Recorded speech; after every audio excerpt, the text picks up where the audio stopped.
आप सभी का स्वागत है आपके अपने YouTube चैनल समावेश भारत में। तो दोस्तों, हमेशा की तरह फिर से हम अब आप लोगों के सामने आए हैं और आज फिर लेके आए हैं एक नया वीडियो। और आज के वीडियो में हम विश्लेषण करने वाले हैं एक नए विषय पर। हाल ही के दिनों में तेल प्रोडक्शन के जो सहयोगी देश, जो तेल उत्पादक देश तथा उनके सहयोगी देश हैं यानी कि ओपेक प्लस, उनकी मीटिंग में ये निर्णय लिया गया है कि उनके द्वारा प्रतिदिन 2 मिलियन बैरल पर डे का जो प्रोडक्शन है वो कम करा जाएगा। तो आज का जो वीडियो है इसमें हम डिस्कशन करेंगे कि जो ऑयल का जो प्रोडक्शन है, इसमें जो रिडक्शन हुआ है, इसके क्या प्रभाव पड़ेंगे सभी देशों पर। अगर हम बात करते हैं अमेरिका, यूरोप या भारत पर, जो सभी देशों पर क्या क्या प्रभाव इसके पड़ सकते हैं।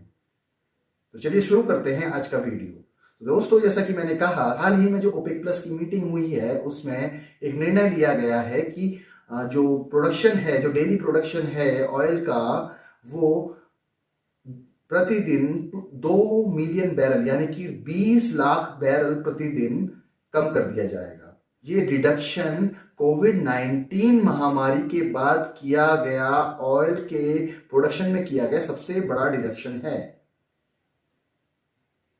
तो दोस्तों, इसका रीजन क्या है, क्या कारण है कि जो ओपेक कंट्रीज हैं वो ऑयल का जो प्रोडक्शन है वो कम कर रही हैं। तो जैसे कि हमें पता है कि अभी रशिया और यूक्रेन का युद्ध स्टार्ट हुआ, यानी कि रशिया ने यूक्रेन पर आक्रमण किया। उसके बाद धीरे धीरे जो ऑयल के प्राइसेस थे उनमें बढ़ोतरी होने लगी, क्योंकि ऑयल की जो जरूरतें थी, यानी कि ऑयल का, रशिया जो कि ऑयल का एक बहुत बड़ा प्रोड्यूसर है, उस पर अमेरिका और यूरोप के द्वारा प्रतिबंध लगाए जाने लगे, जिसकी वजह से ऑयल की कीमतें बढ़ने लगी और धीरे धीरे ये बढ़कर लगभग 123-124 डॉलर प्रति बैरल तक पहुंच गई। लेकिन हाल ही के समय में ये कीमतें धीरे धीरे नीचे आने लगी। इसका कारण एक डर जो कि है यूरोपियन यूनियन है, उन कंट्रीज में मंदी आने की संभावना, और साथ ही साथ जो चाइना है, चाइना में जो लॉकडाउन रिलेटेड, जो कोविड लॉकडाउन की जो कुछ और प्रतिबंध हैं उनको बढ़ाने की वजह से, तो उसकी वजह से जो कीमतें हैं फिर से कम होने लगी और ये कीमतें लगभग 90 डॉलर प्रति बैरल तक पहुंच गई। तो इस वजह से जो ओपेक प्लस कंट्रीज हैं उनके अंदर ऑयल की कीमतों के और घटने का डर बढ़ने लगा है कि कीमतें और घटेंगी, क्योंकि ये संभावना जताई जा रही है कि यूरोप में मंदी आने वाली है। तो मंदी आने की वजह से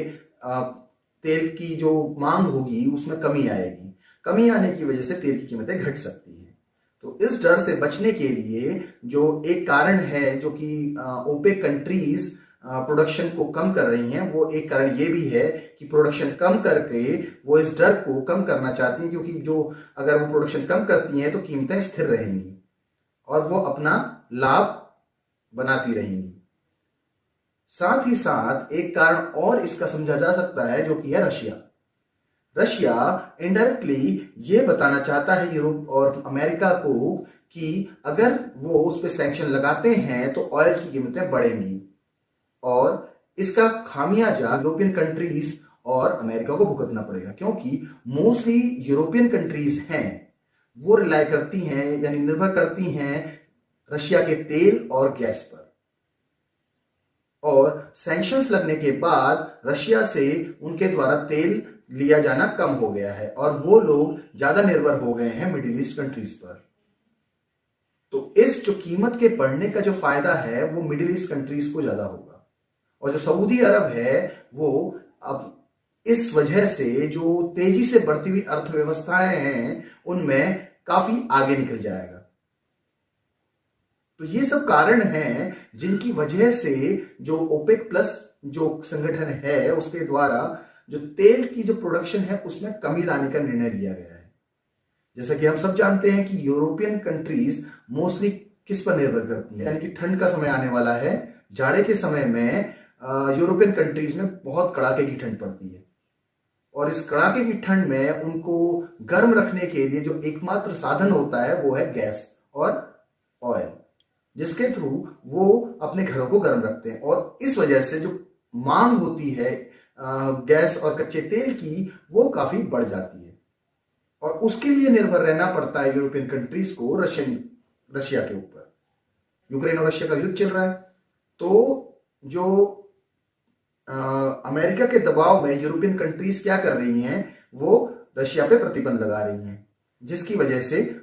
जो है अभी हाल ही में क्या हुआ कि यूरोपियन कंट्रीज के द्वारा एक प्राइस कैप लगा दिया गया है जो रशियन ऑयल है और रशियन गैस है उसके ऊपर। उस प्राइस कैप के साथ साथ एक और प्रतिबंध लगा दिया गया है कि जो रशियन जो पेट्रोलियम प्रोडक्ट्स हैं वो सिर्फ यूरोपियन कंट्रीज वो ही प्रोडक्ट खरीद सकती हैं जो कि वाया सी रूट यूरोप में पहुंचती हैं, और वो भी उन दामों पर जो कि है प्राइस कैप या उससे कम के दाम। तो इसका जो एक मेन मोटिव है वो है रशिया पे एक तरीके से लिमिट रखना, यानी कि उसके ऊपर उस कंट्रोल रखना, उसके जो एक तरीके से जो कमाई है जो कि वो ऑयल प्रोडक्ट्स पे यानी कि जो पेट्रोलियम पदार्थों पे जो कमाई करता है उन पे एक तरीके से रेगुलेशन बना के रखना कि वो एक लिमिट से बाहर ना जा पाए। हालांकि इसका कोई ज्यादा फायदा यूरोपियन कंट्रियों को नहीं हो रहा है, क्योंकि जो रशिया है वो इनकी यूरोपियन यूनियन की जगह अपना जो तेल है कच्चे तेल को चाइना और भारत जैसे देशों को कम दामों पर बेच दे रहा है, डिस्काउंट रेट्स पे जिसे बोलते हैं हम, यानी कि वो चाइना और भारत जैसे देशों को डिस्काउंट रेट पे तेल बेचकर अपना जो ये नुकसान है इसकी भरपाई वो कर लेता है। तो अगर हम बात करें कि क्या प्रभाव पड़ेंगे इस सब के, जो विभिन्न देश हैं उन पे क्या क्या प्रभाव पड़े, अगर हम अमेरिका की बात करें, अमेरिका में क्या प्रभाव पड़ेंगे। अमेरिका में अब नवंबर का जो महीना आने वाला है उसमें होने वाले मध्यावधि चुनाव, और अमेरिका पहले से ही बढ़ती मुद्रास्फीति की दर से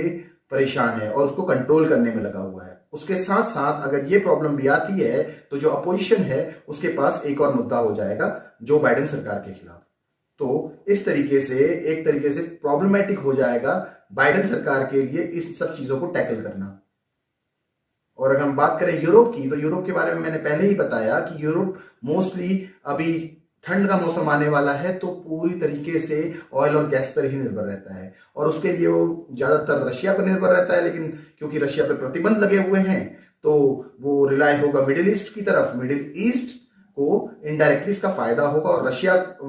जो यूरोपियन कंट्रीज हैं, यूरोपियन कंट्रीज को उन चीजों पे ज्यादा पे करना पड़ेगा, जो ऑयल और गैस वो खरीदेंगे उस पर उनको ज्यादा पेमेंट देनी पड़ेगी, और इनडायरेक्टली इस सब चीज का फायदा मिडिल ईस्ट कंट्रीज को और ओपेक कंट्रीज को होगा। अब अगर हम बात करें भारत की, भारत पर क्या प्रभाव पड़ेगा, इन सब चीज का भारत पर क्या प्रभाव पड़ेगा। तो जैसा कि हम सब लोग जानते हैं कि भारत लगभग 85% जरूरतों का आयात यानी कि जो कच्चा तेल है उसका आयात करता है, यानी 85% जो कच्चा तेल है उसको आयात करता है। तो इस तरीके से अगर हम देखें तो भारत बहुत हद तक आयात पर निर्भर है। अगर कच्चे तेलों की कीमत बढ़ती है तो जाहिर सी बात है जो भारत का जो आयात बिल है यानी इंपोर्ट बिल है वो बढ़ेगा। इंपोर्ट बिल बढ़ने से जो भारत का जो फिस्कल डेफिसिट है और चालू खाता घाटा यानी कि करंट अकाउंट डेफिसिट है वो भी बढ़ेगा। साथ ही साथ डॉलर के मुकाबले जो रुपये की कीमत है वो भी कम होगी, और इसका प्रभाव शेयर मार्केट में भी बहुत ज्यादा पड़ेगा।